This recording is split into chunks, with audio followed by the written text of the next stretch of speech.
sabihin, marami talaga ang mga taong mapang-uri. Kahit pa sa halay ng mga tinatawag na gabay ng mga mag-aaral. Mga kaibigan, narito at ating pakinggan ang naging karanasan ni Carmina sa ating dulang sa kanyang panahon. Irresponsable ang klaseng ito. Huli-huli sa pag-submit ng thesis. Hindi kayo marunong sumunod. Sinabi ko na nga, 11 a.m. dapat nasa akin na ang lahat ng thesis. Hindi pa rin kayo sumunod. May nagpasa pa ng 1 p.m.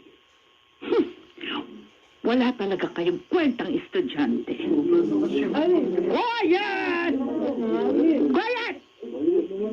Dahil sa kapabayaan ninyo, 70% ng klaseng ito ay babagsak ko. I said quiet!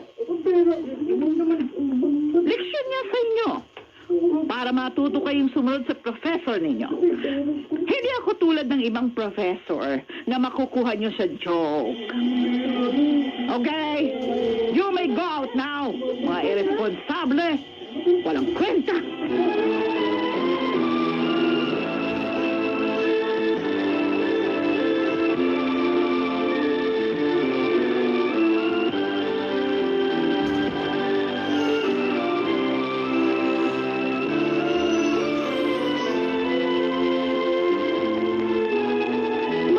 Nandito, Mr. Joel Vasquez? Ma'am, tinaon ko po talaga na kayo lang narito sa faculty room para makausap ko po kayo. Ano nga ang kailangan mo? Marami pa akong gagawin. This is about my thesis, Ma'am Ilustre. Ma'am, please, give me another chance. Another chance? Oh, Joel. Pangatlong beses mo na itong babagsak. Yung naunang dalawa nga lang sa ibang professor. I'm sorry, ma'am, but promise, ipasan niyo lang ako. Hindi na ako magiging pabaya. Malaki ang kasalanang nagawa mo. Aside from your poor performance sa subject ko, nangopya ka pa ng thesis, ay dapat nga i-report kita sa dean. Pero dahil may awa pa rin ako, hindi ko ginawa. Kaya nga po, ma'am, lubusin niyo na lang pong awa niyo sa akin. Bigyan niyo na lang ako ng ibang project. O kaya ng ibang punishment. Tatanggapin ko po. But please, huwag niyo akong ibagsak. Magagalit na ng gusto sa akin ang daddy ko eh. Well, hindi naman ako mahirap kausap. Aawa nga ako sa iyo. Kaya hindi ko sinabi sa klase na ikaw yung nangopya ng thesis. Ma'am. Okay, sige. Bibigyan kita ng chance. Ipapasa kita. Oh, thank you, ma'am. Thank you po. Yon ay kung magkakasundo tayo. Oh, ano pong ibig niyo sabihin, ma'am?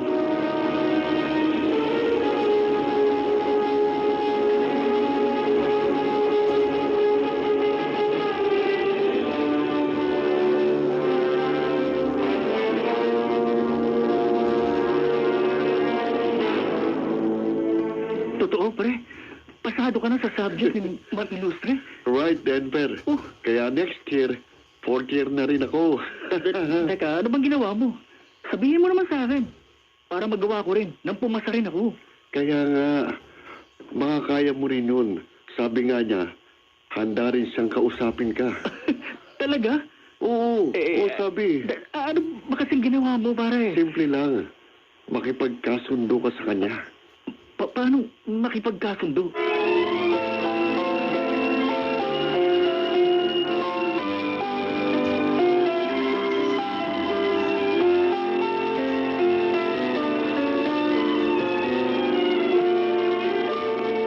Mukhang masaya ka ngayon, Carmina. Hindi tulad kahapon na nangungunsumi sa mga estudyante natin. Ay, nako, Esperanza. Ganon talaga ang buhay. Hindi lang sa ating mga professor, kundi sa lahat ng tao. Minsan masaya, minsan malungkot, nakakagalit. Pwede ko bang malaman kung anong nagpapasaya ngayon sa best friend ko? Nakumpleto ko na kasi yung bayad sa lupang binili ko sa probinsya. Oh. Kaya wala wala na akong problema. Ay, mabuti naman at nagkapera ka. Ay, pasensya na talaga ha. Hindi kita napahiram noon dahil nga inoperahan ng asawa ko. Ay, kalimutan mo na yon. Nauunawaan naman kita eh. At saka, nagkapera naman ako. At magkakapera uli. Ha? Sa pamamagitan ng mga bobo at irresponsable nating estudyante.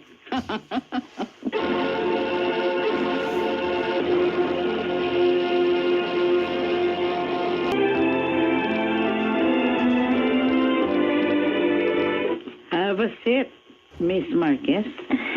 Thank you, Ma'am Ilustre. Bakit niyo po ako pinatawag, Ma'am? Dahil isa ka rin sa mga late na nag-submit ng thesis. Ma'am, sorry po. Pero 30 minutes lang naman po yung late ko eh. Baka naman po pwede niyo akong patawarin. Hindi lang po kasi ako agad na ihati dito sa school eh, kaya na-late po ko. I don't care. Ang rules ko ay rules. Ma'am, Kung bakit naman kasi, dito ka pa nag-enroll sa eskwelahan na ito. At education pa ang kinuha mong kurso.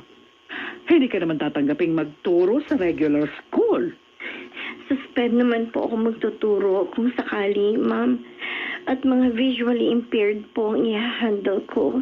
Alam mo, may estudyante kami rito, ha? Graduating na siya. Discourage ko. Dahil hindi naman siya makakapagtrabaho dito. Kaya ayun, umalis. Kaya kung ako sa'yo, you better stop. Change your course. Para may mangyari pang maganda sa buhay mo.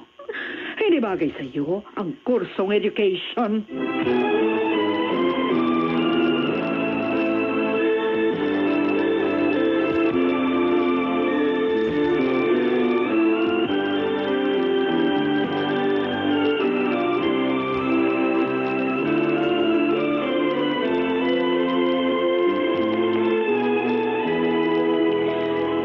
Narinig ko kanina mga sinabi mo sa estudyante nating si Lilian. Oh, Bakit naman sinabi mo ang ganun sa bata? Esperanza. Nagsabi lang ako ng totoo. Tingnan mo ang itsura niya. Bukod sa hindi nakakakita, ang liit pa ng isang kamay. Ay halos hindi magamit. Paano siya magtuturo? Carmina, tayong mga professor, narito hindi upang hatulan ang mga estudyante natin, kundi para tulungan silang maabot ang kanilang mga pangarap. Pero sa ginagawa mo, pinahihina mo ang loob at pag-asa nila. Esperanza. Anong gusto mo? Habang buhay silang bigyan ng ayuda ng pamahalaan? Di ba mas maganda kung makakapagtrabaho sila kahit ganyan sila? Ay nako. Tigilan na nga natin ang pag-uusap na ito tungkol sa Lydia na yon. Ay, Abala lang siya sa akin.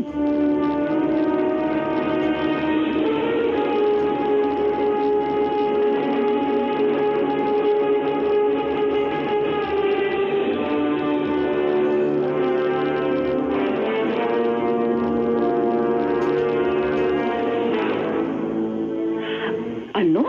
Inaalok niyo ako ng bayad kapalit ng pagpasa ko sa inyo sa subject ko? Yes, ma'am. Pwede naman po yun, ma'am, di ba? Tulad ng ginawa sa amin ni Ma'am Carmina. Tayo lang naman akong nakakaalam eh. Oo nga ho. At ito pa lang dahilan kaya kayo nakapasa sa subject niya. Yes, ma'am. Kaya sige na ho, pumayag na kayo. We will give you the same amount.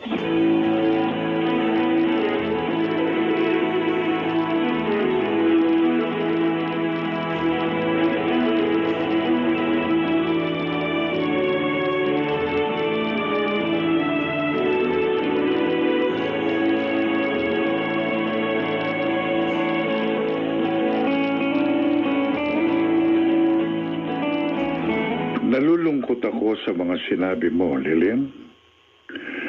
Dahil hindi dapat na marinig sa isang professor na katulad ni Carmina ang mga ganong pagsasalita. Sa totoo lang po, nasaktan po ako, sir. Pero dahil naniniwala po ako na lahat ng tao ay may karapatang abutin ang kanilang mga pangarap, nagpasya po ako na huwag magmukmok at umiyak na lang sa sulok. Kaya po ako nakipag-usap sa inyo. Kailangan ko ang iyong determinasyon, Iha. At sana nga matupad mo ang iyong pangarap. Salamat po sa pakikipag-usap niyo sa akin, Sir David.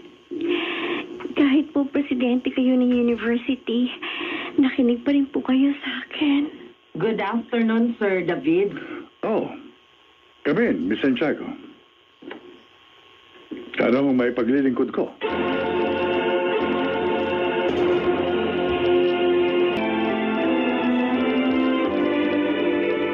Sir David, bakit niyo po ako pinatawag?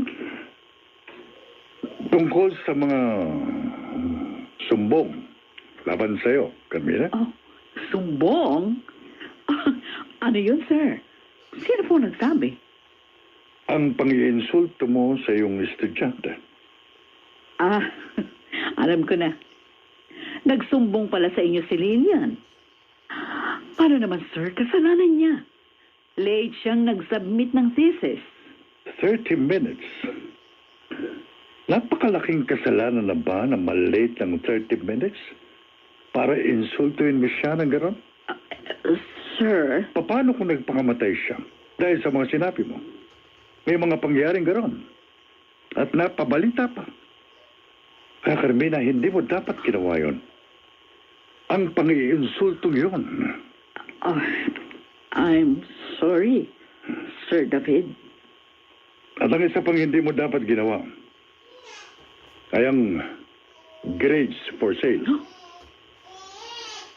Sir? Kaiyan ka sa eskwelang ito, Miss Illustre. Pati ang mga matitinong professor na dadamay sa maling ginagawa mo. Sir David. Umamin na sina Joel at Denver.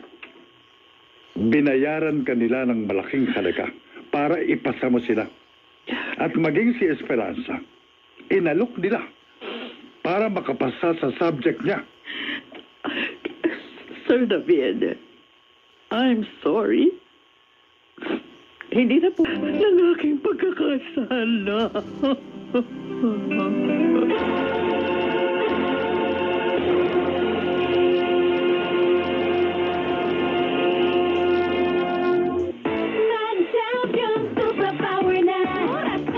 ng munting karunungan sa paggawa ng kasamaan at sa pananlait ng kapwa upang di masira ang magandang kapalaran sa kanyang panahon.